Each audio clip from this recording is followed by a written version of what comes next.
എൻ്റെ പ്രിയപ്പെട്ട സഹോദരങ്ങളെ, ഒരു നാട് മുഴുവനും ആയിഷാനെ കുറിച്ച് പറയുമ്പോഴും നബിതങ്ങൾ പറയുന്നു, എൻ്റെ ആയിഷാനെ എനിക്കറിയാം, എൻ്റെ ആയിഷാനെ എനിക്കറിയാം, അവൾ നല്ലവളാ. അല്ലാഹു ഈമാൻ തരുമാറാകട്ടെ.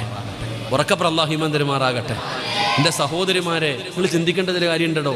ആരെങ്കിലും എന്തെങ്കിലുമൊക്കെ പറയുമ്പോഴത്തേക്ക് ഭാര്യമാരുടെ നേരെ ചാടുന്ന ഭർത്താക്കന്മാരുണ്ട്, ഭർത്താവിൻ്റെ നേരെ ചാടുന്ന ഭാര്യയുണ്ട്. ഞാൻ ചോദിക്കട്ടെ, മൊബൈലുള്ളവരൊക്കെ ഒന്ന് കൈവക്കിക്കേ.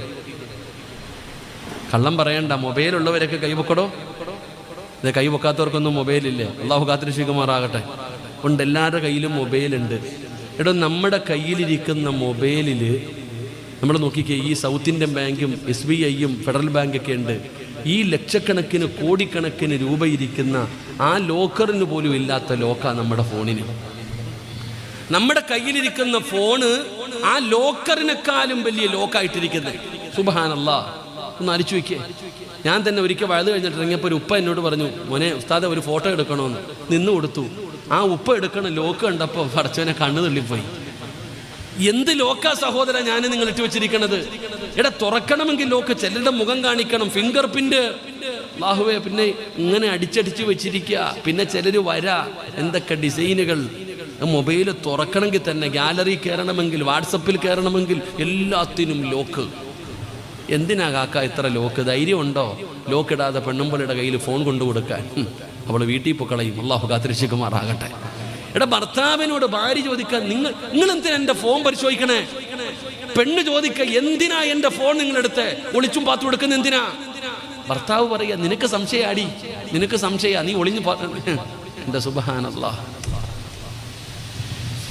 നീ എന്തിനാ ലോക്കിട്ട് വെച്ചിരിക്കുന്നത്? ഞാൻ അതാ ചോദിക്കുന്നത്. എടാ, മറച്ചു വെക്കാനുള്ളത് കൊണ്ടല്ലേ ലോക്കിടുന്നേ? നീ എന്തിനാ മറച്ചു വെക്കുന്നത്? എന്തിനാ ഒളിച്ചും പാത്തും? കുറെ കാലം നമ്മൾ പറഞ്ഞു, ഉസ്താദെ അത് ലോക്കിട്ട് വെച്ചിരിക്കുന്നത് പിള്ളാരെടുത്ത് ഗെയിം കളിക്കാതിരിക്കാനാ. ഉസ്താദെ അപ്പം മക്കളെടുത്ത് അപ്പ ഗെയിം കളിക്കും, അതുകൊണ്ടാ ലോക്കിട്ട് വെച്ചേ. നിന്റെ ഈ പട്ടി എറിയുന്ന ഫോൺ എന്തിനാ മക്കൾക്ക്?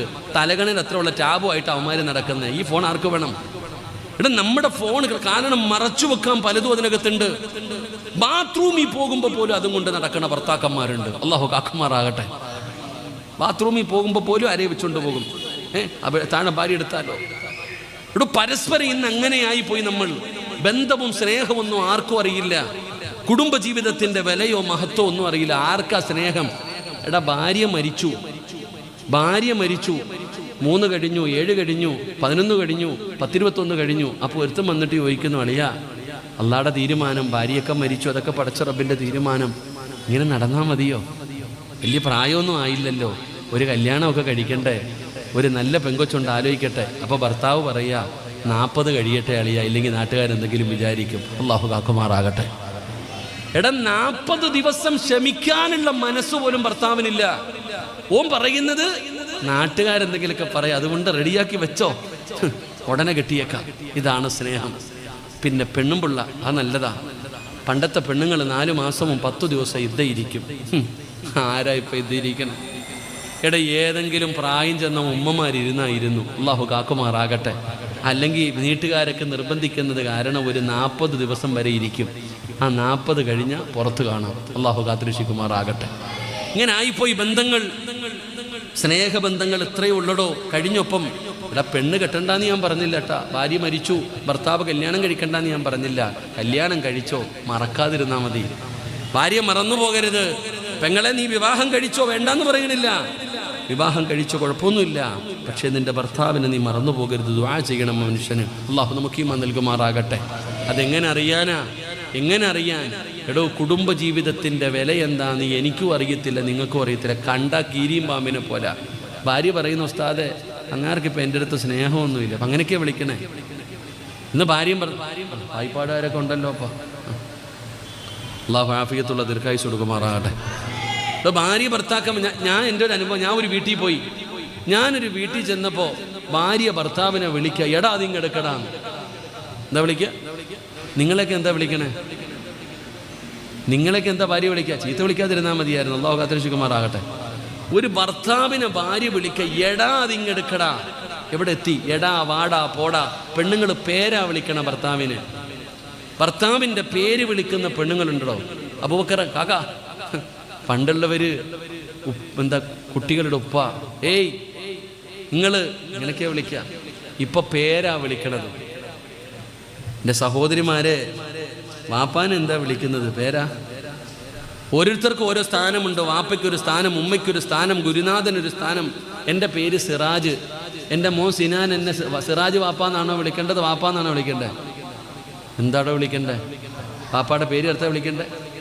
അപ്പൊ ഭാര്യ ഭർത്താവിനെ ബഹുമാനിക്കണം, ആദരിക്കണം.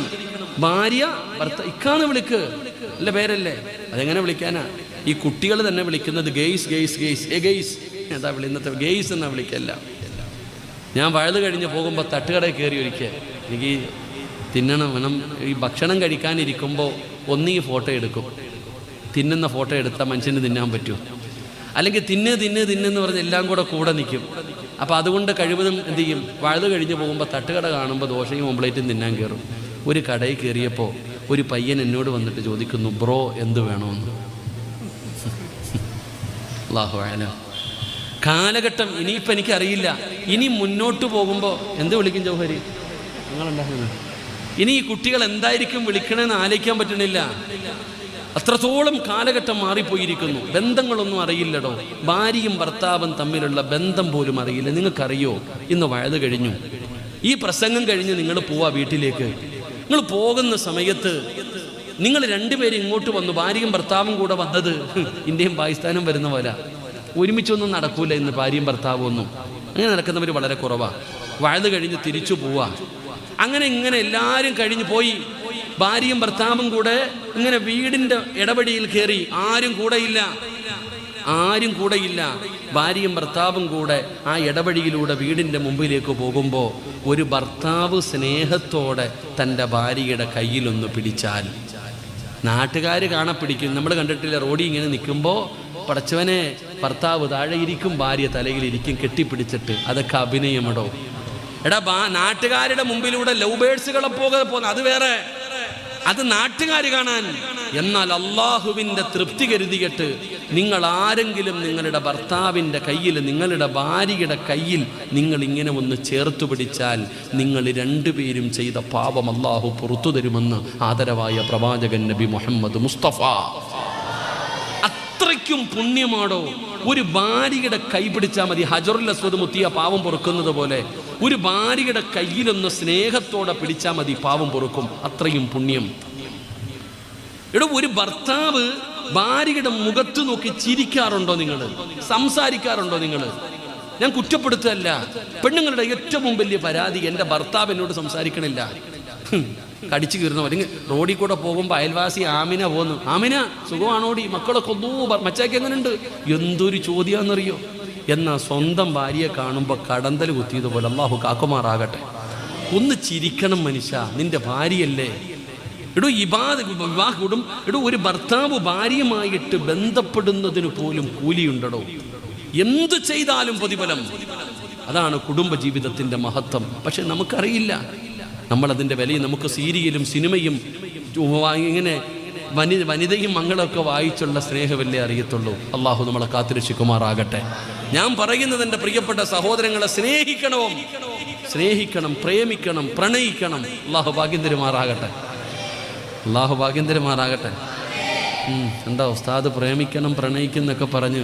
എടാ ചങ്ങാതി, പ്രേമിക്കേണ്ടത് സ്വന്തം പെണ്ണുമ്പിള്ളയാ. ഞാൻ പറയുന്ന ഭാര്യ ഭർത്താവിനെ പ്രേമിക്കണം, ഭർത്താവ് ഭാര്യയെ പ്രണയിക്കണം. കണ്ടവൻ്റെ ഭാര്യയല്ല, സ്വന്തം ഭാര്യയെ. പ്രണയമൊക്കെ ഉണ്ടടോ, ഇല്ലാന്നാരും പറഞ്ഞില്ല. പ്രണയിക്കാൻ പഠിപ്പിച്ചതാരാ? ജീവിതത്തിൽ ഒരിക്കലും മറന്നു പോകാൻ കഴിയാത്ത രീതിയിൽ സ്നേഹിക്കാൻ പഠിപ്പിച്ചതാരാ? അള്ളാഹു പഠിക്കാൻ ഭാഗ്യം തരുമാറാകട്ടെ.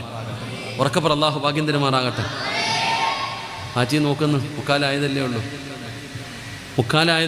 ഇനിയും സമയമുണ്ടല്ലോ, 15 മിനിറ്റും കൂടെ. അള്ളാഹു ബർക്കത്ത് ചെയ്യുമാറാകട്ടെ. ആ സമയം നോക്കിയ സഹോദരൻ്റെ അവസാന സമയം അള്ളാഹു നന്നാക്കി കൊടുക്കുമാറാകട്ടെ. സമയവും നോക്കുന്നുണ്ട്, എന്നെയും നോക്കുന്നുണ്ട്. അതിനർത്ഥം സിറാജ് 10 മണി ആകാറായെന്ന്. എൻ്റെ പ്രിയപ്പെട്ട സഹോദരങ്ങളെ, സ്നേഹിക്കാൻ പഠിക്കണം. സ്നേഹിക്കേണ്ടത് എങ്ങനെ? നമ്മളും പോയി കാണാറുണ്ട്, കാമുകനും കാമുകയും കൂടെ ഇങ്ങനെ ഒരു ജ്യൂസ് മേടിച്ചിട്ട് 2 സ്ട്രോ ഇട്ടിട്ട് വലിച്ചു കുടിക്കും അങ്ങോട്ടും ഇങ്ങോട്ടും. അതൊന്നുമല്ല സ്നേഹം. സ്നേഹമെന്ന് പറഞ്ഞാൽ എന്താ വി കെ അണ്ണനൊക്കെ അങ്ങോട്ടും ഇങ്ങോട്ടും ഇരിക്കുന്നില്ലേ? കയറി 24 ഷാജാനൊക്കെ വലിയ മോലാളിമാരൊക്കെ അൽഹംദുലില്ലാ പായിപ്പാട് പള്ളി കമ്മിറ്റിക്കാരാ 3 എണ്ണം. അള്ളാഹു ആഫിയത്തും ദീർഘായുസും കൊടുക്കുമാറാകട്ടെ. അൽഹംദുലില്ലാ അള്ളാഹു അവരുടെ മുഖത്ത് കണ്ട സന്തോഷം അള്ളാഹു നിലനിർത്തി കൊടുക്കുമാറാകട്ടെ. എൻ്റെ പ്രിയപ്പെട്ട സഹോദരങ്ങളെ, സഹോദരിമാരെ, ഞാൻ പറയുന്നത് പരസ്പരം സ്നേഹിക്കണം. സ്നേഹിക്കാൻ പഠിപ്പിച്ചാരാ? സ്നേഹിക്കാൻ പഠിപ്പിച്ചതാരാ? സ്നേഹമെന്ന് പറഞ്ഞാൽ എന്താ? എന്റെ പ്രിയപ്പെട്ട പെങ്ങളെ, പ്രേമമെന്ന് പറയുന്ന സിനിമ കഴിഞ്ഞപ്പോ അത് കണ്ടിട്ട് അതാണ് പ്രണയമെന്ന് കരുതിയ പെങ്ങളോട്, അല്ലെങ്കിൽ ഏതെങ്കിലും സിനിമാ താരങ്ങളുടെ പ്രണയം കണ്ടപ്പോ ഇതാണ് ഏറ്റവും വലിയ പ്രണയമെന്ന് കരുതിയ പെങ്ങളോട് നിനക്ക് പഠിക്കാൻ ഞാനൊരു ആത്മാർത്ഥ പ്രണയത്തെ കുറിച്ച് പറഞ്ഞു തരട്ടെ. സ്നേഹമെന്ന് പറഞ്ഞാൽ എന്തെന്നറിയോ? പ്രണയമെന്ന് പറഞ്ഞാൽ എന്തെന്നറിയോ? എന്റെ പ്രിയപ്പെട്ട സഹോദരിമാരെ, പ്രണയിക്കാൻ പഠിപ്പിച്ചു തന്നതാരാ? മഹാനായ ആദരവായ പ്രവാചകൻ നബി മുഹമ്മദ് മുസ്തഫ സല്ലല്ലാഹു അലൈഹി വസല്ലമ തങ്ങള് അല്ലാഹുവിന്റെ പ്രവാചകനെ പെട്ടെന്ന് പഠിപ്പിച്ചു തരികയാ. പ്രേമിക്കാനും പ്രണയിക്കാനൊക്കെ പഠിക്കണം. എങ്ങനെയാണ് സ്നേഹിക്കേണ്ടത് എന്ന് പഠിപ്പിച്ചു തന്നു മഹാനായ നബി മുഹമ്മദ് മുസ്തഫ. എടോ, ആയിഷ ബീബി റളിയല്ലാഹു തആല, നിങ്ങൾ ചരിത്രം നോക്കിക്കേ. നബിതങ്ങളുടെ മുമ്പിൽ ഒരു ഭക്ഷണം കൊണ്ടുവന്ന് കൊടുത്തു, ഒരു പാല് കൊണ്ടുവന്ന് കൊടുത്തു. നബിതങ്ങളുടെ കയ്യിലേക്ക് ഭക്ഷണം കൊണ്ടുവന്ന് ഒരു പാല് കൊണ്ടുവന്ന് കൊടുത്തപ്പോൾ അള്ളാന്റെ റസൂൽ സല്ലല്ലാഹു അലൈഹി വസല്ലമ തങ്ങൾ ആദ്യം ഭാര്യയുടെ കയ്യിൽ കൊടുത്തിട്ട് പറഞ്ഞു കുടിക്കാൻ. അള്ളാഹു ഈമാൻ തരുമാറാകട്ടെ. നമ്മൾ മണിയറയിൽ ചെയ്യുന്നത് തന്നെ തെറ്റാണെന്നാണ് ഞാൻ മനസ്സിലാക്കണേ. കല്യാണം കഴിഞ്ഞ് മണിയറയ്ക്ക് പോകുമ്പോൾ ഒരു പാല് കുടിക്കുന്ന സമ്പ്രദായം ഉണ്ട്. ആദ്യം ഭർത്താവ് കുടിച്ചിട്ട് ഭാര്യയ്ക്ക് കൊടുക്കും. ഇല്ലേപ്പാ, നിങ്ങൾ എന്താ ഇങ്ങനെ ഇരിക്കണേ? കുടിക്കാറില്ലേ? അങ്ങനെ സമ്പ്രദായം ഇല്ലേ? ഓഹ്, മലക്കുകളാ, ഒന്നിനും ഓർമ്മയില്ല. നബിതങ്ങളുടെ മുമ്പിൽ കൊണ്ടുവന്ന് കൊടുത്തപ്പോൾ നബിതങ്ങൾ കുടിച്ചില്ല, ആയിഷാന് കൊടുത്തിട്ട് പറഞ്ഞു കുടിക്കാൻ. ഇങ്ങനായിരിക്കണം ഭർത്താവ്. ആദ്യം ഭാര്യയ്ക്ക് കൊടുക്കണം. നമ്മളാണെങ്കിൽ ആദ്യം നിറച്ചിട്ട് വല്ലതുണ്ടെങ്കിൽ ഭാര്യയ്ക്ക്. നബിതങ്ങൾ എന്ത് ആയിഷയുടെ കൈ കൊടുത്തു. ആയിഷ ഇതാ കുടിക്കുക. ആയിഷ ബീബി റളിയല്ലാഹു തആല അൻഹ കുടിച്ചു. എന്നിട്ട് നബിതങ്ങളുടെ കയ്യിൽ കൊടുത്തപ്പോൾ നബിതങ്ങൾ ഇങ്ങനെ എന്തോ തിരയുന്നുണ്ട്. അപ്പൊ ആയിഷ ബീവി ചോദിച്ച്, എന്താ നബിയെ തിരയുന്നേ? അല്ല ആയിഷ, നിന്റെ ചുണ്ട് എവിടെ വെച്ചാ കുടിച്ചത് എന്ന് ഞാൻ തിരയുകയാണെന്ന് നബി മുഹമ്മദ് മുസ്തഫ. ആയിഷ ബീവിയുടെ ചുണ്ട് എവിടെ വെച്ചാണ് കുടിച്ചത് എന്ന് നനവ് തിരയുകയാ. അത് കണ്ടപ്പോ തന്റെ ചുണ്ട് തന്റെ ഭാര്യ കുടിച്ച അതേ സ്ഥലത്ത് വെച്ചിട്ട് കുടിച്ചു മഹാനായ നബി മുഹമ്മദ് മുസ്തഫ. ഇതാണ് സ്നേഹം. ഇതാണ് സ്നേഹം. ഇതിപ്പം നമ്മൾ സ്ട്രോ ഇട്ടിട്ട് കുടിക്കുന്നു, ഇത്ര വ്യത്യാസമുള്ളൂ. അത് ആത്മാർത്ഥ സ്നേഹം, ഇത് കപട സ്നേഹം. നിന്നെ മാത്രമേ ഞാൻ പ്രണയിക്കത്തുള്ളൂ, നീ അല്ലാതെ വേറൊന്നിന്റെ മുഖത്ത് പോലും നോക്കത്തില്ല. പടച്ചവൻ എങ്ങനെ പറയുന്നുണ്ട്, അക്കരെ നോക്കുന്നുണ്ട്. അള്ളാഹു കാത്തിരക്ഷിക്കുമാറാകട്ടെ. നിന്നെ അല്ലാതെ ഇന്ന് വരെ ഞാൻ ഒന്നിനല്ലോ പടച്ചവനെ. അതൊക്കെന്തിനാ? കല്യാണം കഴിഞ്ഞിട്ട് ആദ്യ രാത്രിയിൽ കിതാബ് തുറക്കുന്നൊരു സമയമുണ്ട്. പയ്യൻ പറയും, ഞാൻ +1 10ാം ക്ലാസ്സിൽ പഠിച്ചപ്പോൾ ഒരുത്തിയെ പ്രേമിച്ചു. +1 വന്നപ്പം ഒരുത്തിയുടെ കൂടെ സിനിമയ്ക്ക് പോയിട്ടുണ്ട്, കറങ്ങാൻ പോയിട്ടുണ്ട്. 3-4 എണ്ണത്തിൻ്റെ ലിസ്റ്റ് അങ്ങോട്ട് ഇട്ട് കൊടുക്കും. എന്നിട്ട് പയ്യൻ ചോദിക്കും, നീയോ? അവളങ്ങോട്ട് പറയാൻ തുടങ്ങും. ബസ് സ്റ്റോപ്പിലൊന്ന്, റോഡ് സൈഡിലൊന്ന്, ട്യൂഷൻ സെൻ്ററിലൊന്ന്. അല്ലാഹു അലം, പടച്ചോൻ കാത്തിരക്ഷിക്കുമാറാകട്ടെ. ഇവിടെ നിങ്ങൾ മനസ്സിലാക്കേണ്ടത് ഇതാ ജീവിതം. അതൊക്കെയല്ല ജീവിതം. ഞാൻ പറഞ്ഞു വരുന്നത് യഥാർത്ഥ ഒരു സ്നേഹം ഞാൻ പറയാം. അള്ളാഹുവിന്റെ പ്രവാചകൻ നബി മുഹമ്മദ് മുസ്തഫ സല്ലല്ലാഹു അലൈഹി വസല്ലമ തങ്ങൾക്ക് 25 വയസ്സ്. നബി തങ്ങൾക്ക് 25 വയസ്സ്. ഖദീജ ബീബി റളിയല്ലാഹു തആല അൻഹയ്ക്ക് 40 വയസ്സ്. ഈ 40 വയസ്സുള്ള ഖദീജ ബീവിയെ 25 വയസ്സുകാരനായ നബി തങ്ങൾ വിവാഹം കഴിച്ചു. അല്ലാഹു ഈമാൻ തരുമാറാകട്ടെ. പ്രണയിച്ച് കെട്ടിയതുമല്ല, തലയിലായതുമല്ല. മനസ്സിലാക്കേണ്ടത് അവിടെയാ. എടാ, തന്നെക്കാളും വയസ്സ് 15 വയസ്സ് കൂടുതൽ ആർക്ക്? ഖദീജാന്. ചിലര് പോയി പെട്ടവരുണ്ട്, അള്ളാഹു കാക്കമാറാകട്ടെ. തലയിലായത് വേറെ, ഇതങ്ങനെയല്ല. പ്രേമിച്ചതുമല്ല. 25 വയസ്സുകാരൻ 40 വയസ്സുള്ള ഖദീജ ബീവിയെ വിവാഹം കഴിച്ചു. ഇവര് രണ്ടുപേരും 25 വർഷമാണ് ഭാര്യയും ഭർത്താവുമായിട്ട് ജീവിച്ചേ. 1 വർഷമല്ല, 25 കൊല്ലം ജീവിച്ചു. അങ്ങനെ ഖദീജ ബീബി റളിയല്ലാഹു തആല അൻഹയ്ക്ക് 65 വയസ്സായി. 65 വയസ്സുള്ള ആരെങ്കിലും ഉണ്ടോ? അപ്പോൾ ഒന്ന് കൈവക്കിക്കേ. 65 വയസ്സുകാരെങ്കിലും ഉണ്ടോ? പെണ്ണുട്ടിക്കാനൊന്നും അല്ല, 2 പേരുണ്ട്. അള്ളാഹു ആഫിയത്തും ദീർഘായുസ്സും കൊടുക്കുമാറാകട്ടെ. 65 വയസ്സുകാരിയായ ഖദീജ ബീബി റളിയല്ലാഹു തആല അൻഹ കുളിച്ചു ഒരുങ്ങിയിട്ട് വാതിലിൽ ഇങ്ങനെ നോക്കി നിൽക്കുന്നുണ്ട്, തൻ്റെ ഭർത്താവ് വരുന്നതും കാത്ത്. അള്ളാഹു ഈമാൻ നൽകുമാറാകട്ടെ. 65 വയസ്സുണ്ട് ഖദീജ ബീവിക്ക്. ആ 65 വയസ്സുള്ള ഖദീജ ബീവി നബിതങ്ങൾ വരുന്ന ഭർത്താവ്, പണ്ടത്തെ പെണ്ണുങ്ങൾ അങ്ങനെ ഭർത്താവ് വരുന്നത് വരെ നോക്കി നിൽക്കും, സമാധാനം ഉണ്ടാകത്തില്ല. ഇപ്പം അങ്ങനൊന്നുമല്ല. വേണമെങ്കിൽ വല്ലതും തിന്നിട്ട് വന്ന് വിളമ്പി തിന്നോണം, കടന്നോണം. അള്ളാഹു കാത്തിരക്ഷിക്കുമാറാകട്ടെ. ഇതന്നെ അങ്ങനെ ആയി കാലഘട്ടം. ഞാൻ ഇപ്പം ഈ ഓൺലൈനിൻ്റെ കാലമാണ് മൊത്തവും. അതുകൊണ്ട് എനിക്കൊന്നാമത് ഈ ലൈവ് ചെയ്യുന്നതിനോട് യോജിപ്പില്ലാത്ത ആളാണ് ഞാൻ. കാരണം കേസുകൾ 10-30 ഉണ്ട്. അള്ളാഹു കാത്തിരക്ഷിക്കുമാറാകട്ടെ.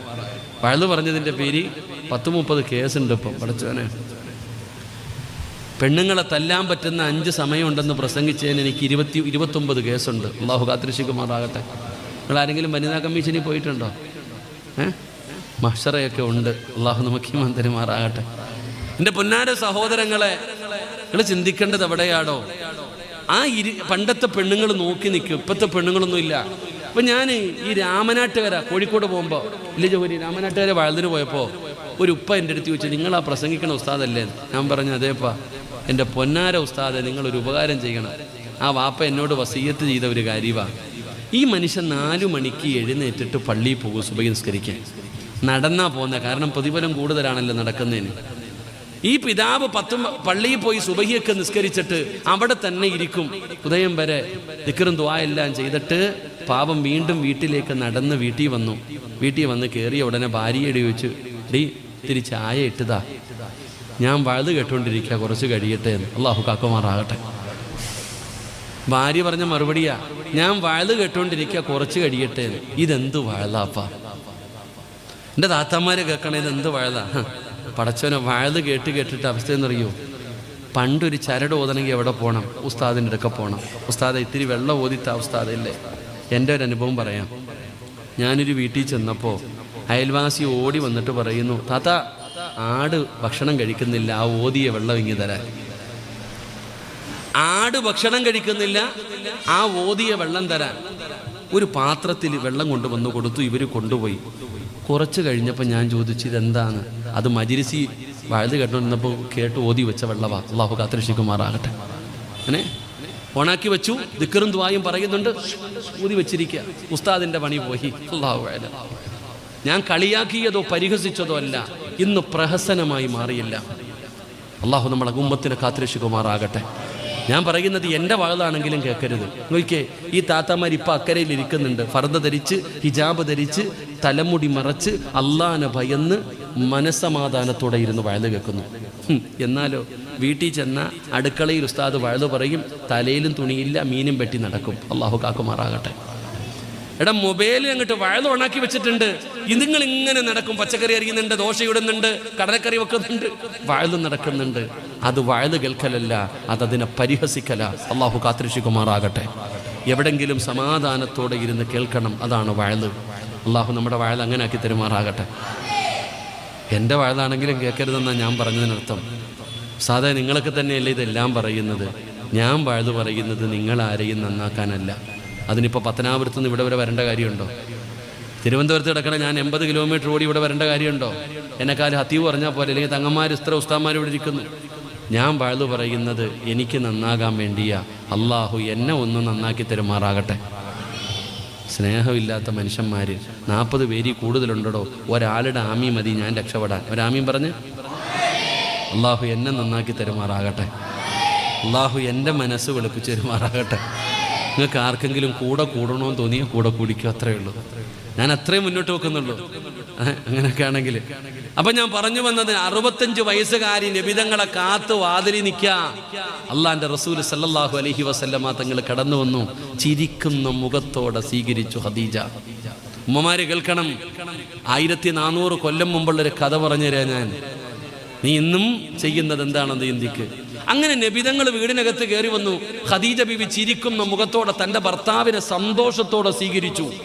കഴിക്കാൻ ഭക്ഷണം കൊണ്ടുവന്ന് മുമ്പിൽ വെച്ചു.